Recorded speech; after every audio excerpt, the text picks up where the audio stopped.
چار اماموں میں سے جو سب سے نرم ہے نا وہ امام اعظم ابو حنیفہ رحمۃ اللہ علیہ، مسائل میں، فقہی مسائل میں نرم. اس کی مثال سمجھے. ایک امام سے پوچھا گیا کہ ایک شخص نماز نہیں پڑھتا، مسلمان ہے، نماز نہیں پڑھتا، اس کے بارے میں کیا حکم ہے؟ فرمایا جو نماز نہیں پڑھتا مسلمان ہی نہیں ہے. چلو فارغ ہو گیا. دوسرے سے پوچھا گیا کہ ایک شخص نماز نہیں پڑھتا، مسلمان ہے، نماز نہیں پڑھتا، اس کے بارے میں کیا حکم ہے؟ فرمایا قتل کر دو، مار ڈالو اس کو. امام اعظم سے پوچھا گیا حضرت ایک شخص مسلمان ہے اور نماز نہیں پڑھتا، فرمایا سزا دو، جیل میں ڈال دو. سب سے نرم بات ہے نا، جیل میں ڈال دو، توبہ کر لے گا پھر چھوڑ دینا، ہے تو مسلمان.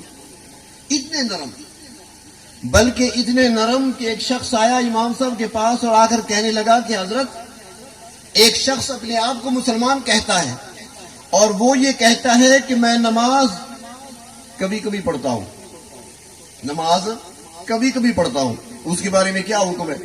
فرمایا مسلمان ہے. اس نے پوچھا حضرت وہ کہتا ہے میں نماز تو کبھی پڑھ لیتا ہوں لیکن میں رکوع سجدہ نہیں کرتا، اب کیا حکم ہے؟ فرمایا مسلمان ہے. اچھا. پھر وہ کہنے لگا جی وہ ایک اور بات بھی کرتا ہے، وہ کہتا ہے کہ مجھے جنت کا کوئی شوق نہیں ہے، جنت کی مجھے کوئی طلب نہیں. فرمایا مسلمان ہے. اس نے کہا جی وہ ایک اور بات بھی کرتا ہے کہ میں جہنم سے نہیں ڈرتا، اب کیا حکم ہے؟ فرمایا اب بھی مسلمان ہے. اس نے کہا جی وہ کہتا ہے کہ میں جہاں پر رحمت برس رہی ہو میں وہاں نہیں ٹھہرتا، میں چلا جاتا ہوں. امام صاحب نے فرمایا جی ٹھیک ہے مسلمان ہے. اس نے کہا حضرت یہ کیسی بات ہے، وہ نماز کبھی کبھی پڑھتا ہے، نماز میں رکوع سجدہ نہیں کرتا، اور وہ رحمت سے بھاگنے والا ہے، وہ جہنم سے نہیں ڈرتا، وہ جنت کی خواہش نہیں رکھتا، وہ کیسے مسلمان ہے؟ بلکہ وہ تو یہ بھی کہتا ہے کہ میں گوشت تو کھاتا ہوں لیکن ذبح نہیں کرتا، گوشت کھاتا ہوں مگر ذبح نہیں کرتا، اب کیا حکم ہے؟ فرمایا اب بھی مسلمان ہے. اس نے کہا حضرت اب کیسے کہہ رہے ہیں؟ فرمایا بھائی حسن ظن رکھو، وہ کہتا ہے نا کبھی کبھی پڑھتا ہوں نماز اور رکوع سجدہ نہیں کرتا، وہ جنازے کی پڑھتا ہوگا، جنازہ تو کبھی کبھی ہوتا ہے نا، 5 وقت تو جنازہ نہیں ہوتا. ہاں مکہ مدینہ میں ہوتے ہیں 5 وقت، باقی ہر جگہ تو نہیں ہوتے ہر وقت، کبھی کبھی ہوتا ہے. تو امام صاحب نے فرمایا کہ بھائی اس کی بات سمجھو، وہ جنازے کی نماز پڑھتا ہوگا، اس کے رکوع سجدہ بھی نہیں ہوتا اور کبھی کبھی ہوتی ہے.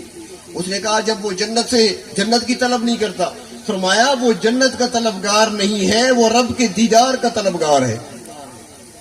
اس نے کہا اچھا وہ جہنم سے نہیں ڈرتا، فرمایا وہ جہنم سے نہیں ڈرتا تو وہ جہنم کے مالک سے ڈرتا ہوگا، اللہ سے ڈرتا ہوگا، تو بڑی بات ہے، پکا مسلمان ہے.